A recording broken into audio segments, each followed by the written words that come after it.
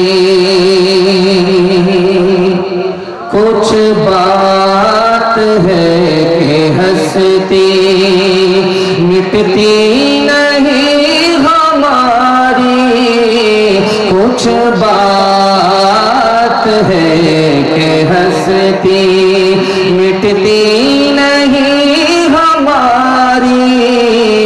सदियों रहा है दुश्मन दौरे ज़मां हमारा, सदियों रहा है दुश्मन।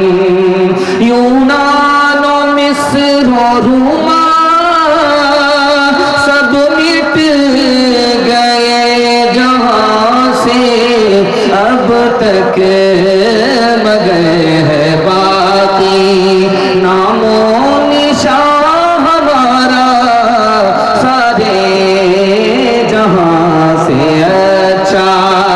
हिंदुस्तान हमारा हम बुलबुले हैं इसकी, ये गुलसिता हमारा हम बुलबुले हैं इसकी। बड़ा खूबसूरत जलसा जल्दी से मुकम्मल हो रहा है। मैं घबरा गया था कि पता नहीं मजमा होगा कि नहीं होगा, या होगा तो गुलसिता में होगा या कब्रिस्तान में होगा, लेकिन अल्लाह का शुक्र है लोग जिंदा हैं, बेदार हैं, इसलिए दुआ दे रहा हूं। थोड़ी देर दुआ तक साथ देने के लिए अगर आप लोग तैयार हैं तो यहां से लेकर के वहां तक हाथ उठाइए इंशाअल्लाह। जलसा में नारे तकबीर इस्लाम जिंदाबाद का नारा होगा और मुहर्रम में मातम और मरसिया होगा। हाथ उठाइए इंशाअल्लाह। मुझे पता था ये कब्रिस्तान ही में है, ये गुलसिता में नहीं है। 3 सवाल से मेरा पैगाम शुरू हो रहा है। यूसीसी को सामने रखिए, यूनिफॉर्म सिविल कोड को सामने रखिए। 3 सवाल से मेरा पैगाम शुरू हो रहा है। निकाह की 3 सूरत है, तलाक की 2 सूरत है, हलाले की 4 सूरत है। सही क्या है, गलत क्या है? यतीम पोते को दादा के लिए, दादा के ऊपर यतीम पोते के लिए 3 जिम्मेदारी है। औरत को मर्द से कम हिस्सा क्यों मिलता है? और माँ बाप का खर्चा, बीवी का खर्चा शौहर के जिम्मे क्यों है? आखिरी सवाल है। सुनने के लिए मुकम्मल तैयार हैं? जोश के साथ हाथ उठाइए इंशाअल्लाह। निकाह की 3 सूरत है।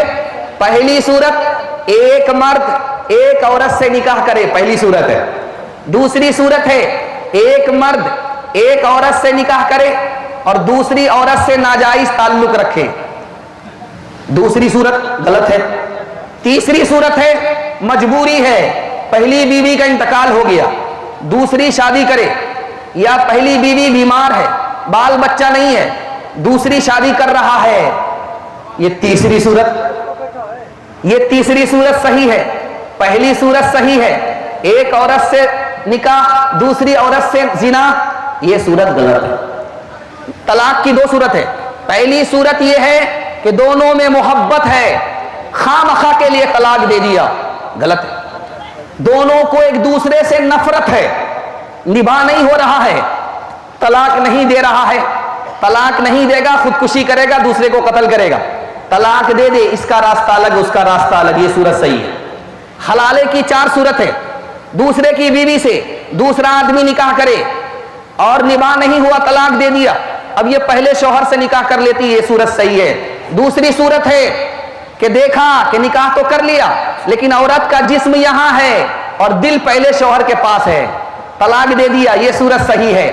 निकाह करने के लिए 1 दिन का टाइम ले रहा है, मैं 1 दिन के लिए निकाह करूंगा उसके बाद छोड़ दूंगा, 1 महीने के लिए निकाह करूंगा छोड़ दूंगा। अल्लाह के रसूल ने इस निकाह करने वाले पर अल्लाह की लानत भेजी है। निकाह करा रहा है कराने वाला और उस पर शर्त लगा दिया कि तुमको छोड़ना पड़ेगा 1 दिन में, 1 रात गुजार करके तुमको छोड़ना पड़ेगा। जितने लोग उस निकाह में शरीक रहेंगे सब पर आसमान से अल्लाह की लानत होगी।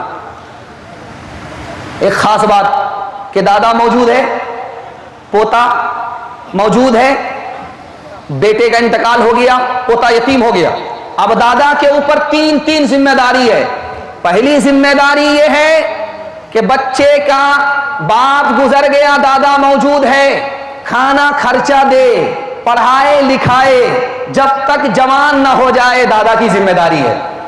और जीते जी दादा उसके बाप का हिस्सा उसके बेटे को लिख करके जाए, जीते जी अगर लिख नहीं सकता मरने के बाद वसीयत कर जाए। अगर दादा ने पोते यतीम के साथ अच्छा सलूक नहीं किया तो कब्र में जाने के बाद भी खैर नहीं है।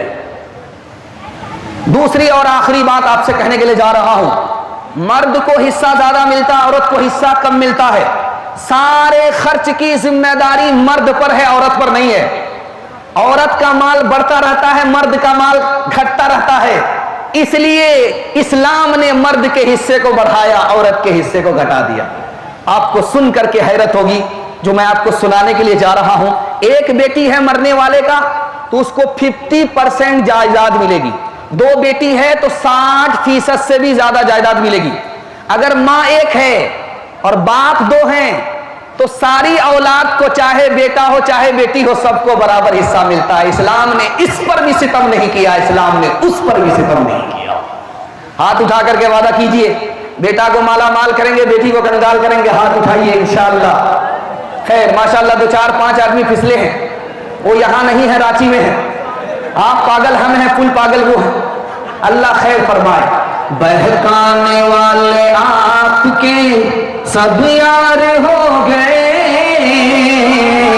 बहकाने वाले आपके सब यार हो गए, समझाने वाले मौत गुनहगार हो गए।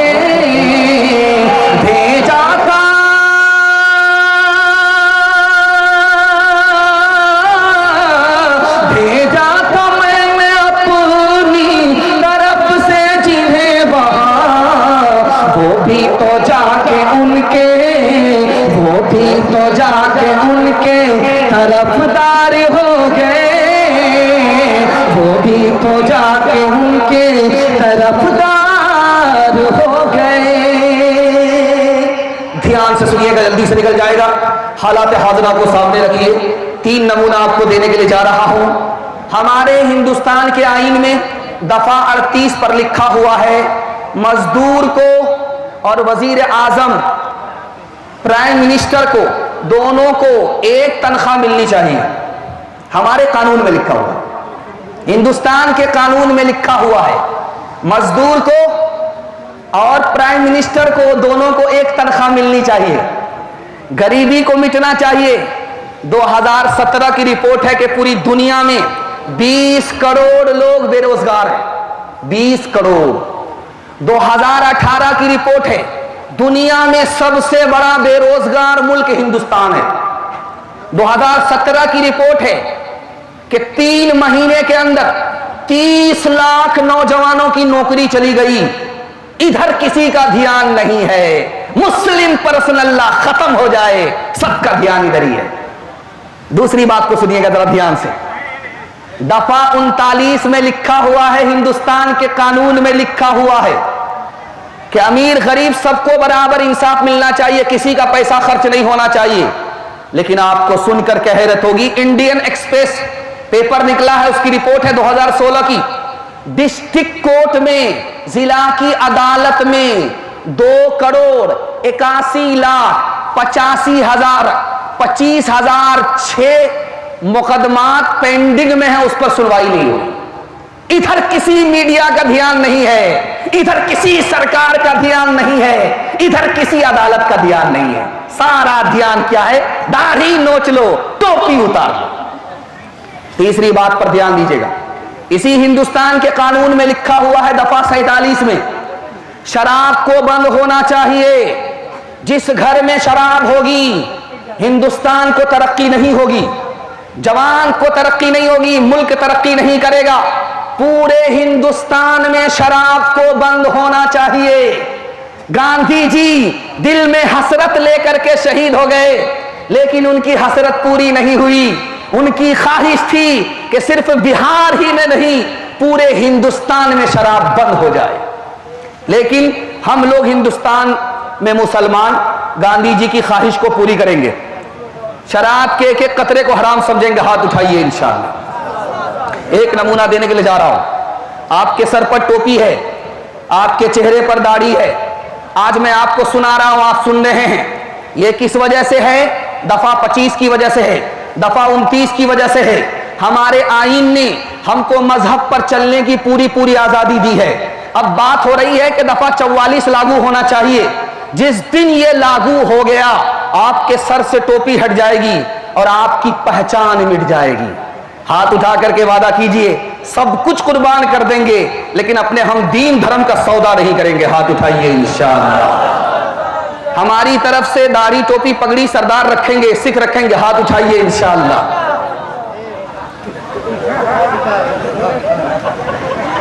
जालिम ये चाहता है कि पहचान छोड़ दे, पहचान छोड़ दे।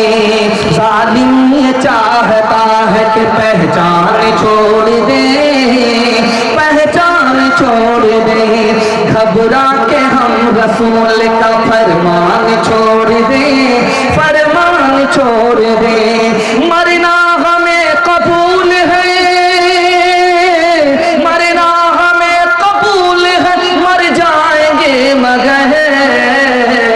मुमकिन नहीं कि दौलत ईमान छोड़ दे, ईमान छोड़ दे।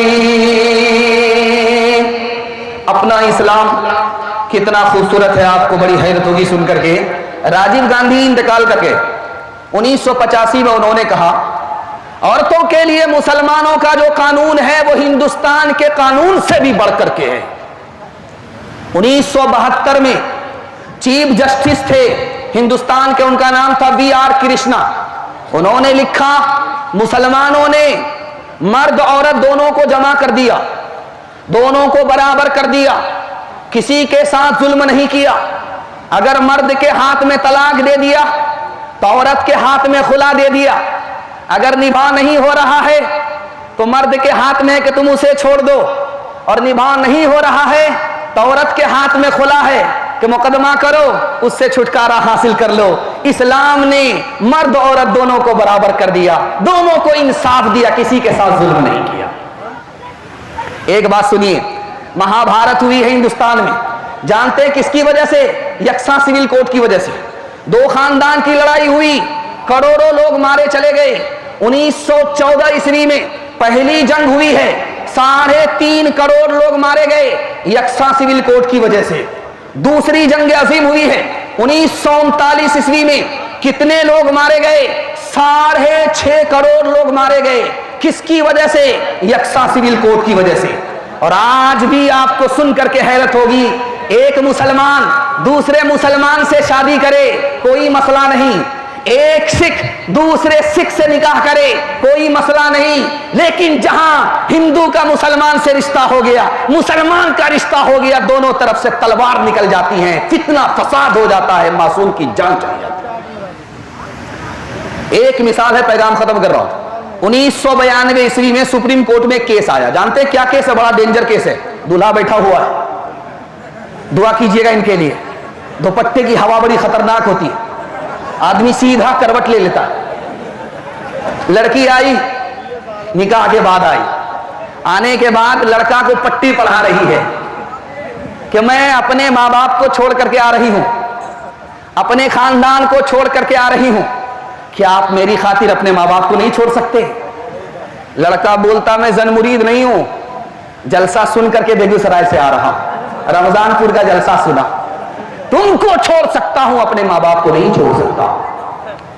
अदालत में लड़की ने केस कर दिया, सुप्रीम कोर्ट के जस्टिस बैठे हुए हैं, क्या फैसला होना चाहिए? यक्सा सिविल कोर्ट पर होना चाहिए या पर्सनल लॉ पर होना चाहिए? देखिए दुनिया ठोकर खा करके कहां आ रही है, पर्सनल लॉ पर आ रही है, यक्सा सिविल कोर्ट को छोड़ रही है। देखिए दुनिया कहां आ रही है। जस्टिस को लिखना पड़ा, ये लड़का हिंदू रीत और रिवाज के मुताबिक शादी के बाद अपने माँ बाप को छोड़ नहीं सकता, बीवी को तो छोड़ सकता है, माँ बाप को छोड़ नहीं सकता। यही 1400 साल पहले इस्लाम ने कह दिया। पर्सनल लॉ को अल्लाह ने जिंदा रखा है और क़यामत तक हमारा ईमान है कि वो जिंदा रहेगा। नया फरमान जारी कर रहा है, तमाशा फिल्मदारी कर रहा है, चुभोएगा वो अपना खूनी पंजा, अभी वो आहोजारी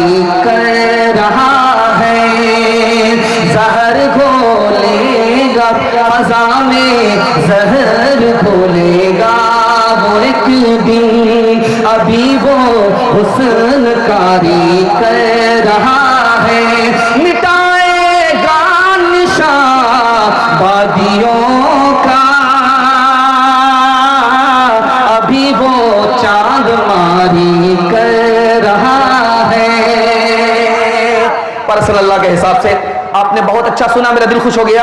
मैं घबरा रहा था इस पैगाम को छोड़ देता हूं और शुरू हो जाता हूं वलीमा से, मुर्गा से, खस्सी से शुरू हो जाता हूं, परहेजी से शुरू हो जाता हूं। मुझे बड़ी हैरत हुई, अभी निकाह का वो लड़का लड़की का नाम लिखा जा रहा था तो उसमें था 11,000 महर, 10,000 महर,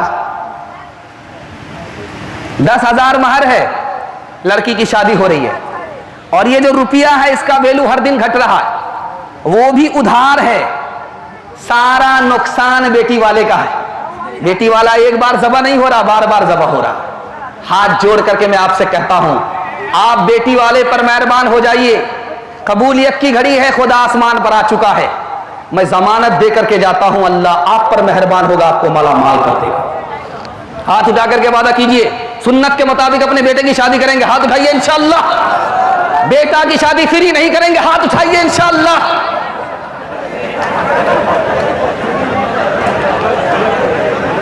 मुहर्रम का चांद निकल गया, कल पहली तारीख। मुहर्रम के हवाले से 2 पैगाम सुना रहा हूं, ध्यान से सुनिएगा। ये बच्चा देख रहे हैं, पीली टोपी है इसकी, ये मेरे सामने बैठा हुआ है। इतने ही बड़े थे हजरत हुसैन, इतने ही बड़े थे। कितनी उम्र थी? मुश्किल से 6 साल की उम्र थी, इतने ही छोटे थे। बाप से पूछा कि अब्बा ये बताओ, हमसे मोहब्बत है कहाँ है? मेरी माँ से मोहब्बत है कहाँ है? मेरे नाना से मोहब्बत है कहाँ के हाँ है? कहा कि मेरे चचा से मोहब्बत है कहाँ के हाँ है? तो हजरत हुसैन ने कहा कि अब्बा सबसे मोहब्बत है, आपका दिल है या डब्बा है? सब कुछ अट गया। हम तो समझ रहे थे सिर्फ अल्लाह ही से मोहब्बत है। हजरत उमर बैठे हुए हैं, कुर्सी लगी हुई है, खलीफा है बादशाह, सामने छोटा बच्चा है। लोगों ने कहा कि इतने बड़े बादशाह के सामने इतना छोटा बच्चा कौन है ये? हजरत उमर ने कहा बड़ा पढ़ा लिखा बच्चा है, ये हजरत हुसैन है। मेरा एक सवाल है, आप लोगों से बताओ, जो बच्चा पैदा होता है उसको सरकार की तरफ से रिलीफ पैसा मिलना चाहिए, कब मिलना चाहिए? 2 साल की उम्र में, 6 महीने में, 3 महीने में, जब दूध छोड़े, दूध का दांत टूटे या बच्चे को दांत आए, उस वक्त पैसा देना चाहिए। किसी के पास जवाब नहीं था। हजरत हुसैन खड़े हुए, छोटी उम्र है, कहा कि हुजूर जब बच्चा पैदा होता है तो हंसता नहीं है बल्कि रोता है। वो रो करके बताता है कि सरकार के खजाने में मेरा हिस्सा है, मुझको पैसा दो।